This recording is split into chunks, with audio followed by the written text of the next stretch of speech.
Now, question, could you change someone's reality based on what you give them visually to watch?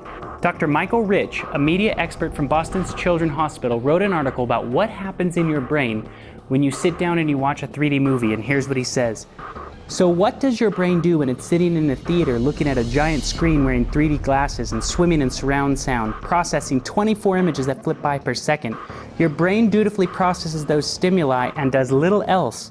In fact, your prefrontal cortex, which is involved in impulse control, future thinking, and moral choices, is basically inactivated during this process. That is why you get lost in a movie. Also, researcher Jacob Jacoby found after testing 5,400 viewings that 83% of those viewers misunderstood or miscomprehended that which they watched only moments before. That's what happens when the prefrontal cortex or the frontal lobe is shut off. You know, one of the interesting things about educational TV, for instance, C-SPAN is educational TV. It may not be the greatest education, but it's one camera view and there's a senator up there giving a talk and giving a lecture.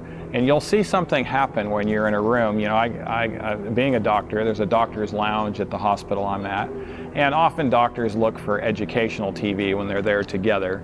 And you will see them stand up and begin to vehemently argue against the television set. Because they'll say, you know what, he left this out. He left that out. He's not mentioning this. This is a very biased presentation.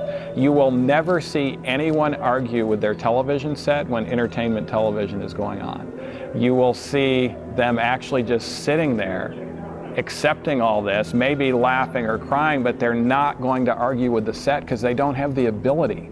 They may vehemently disagree with what's going on that program, but they have no ability to actually bring forward that disagreement and start to logically go through the arguments in their mind because of the suppression of the frontal lobe of their brain.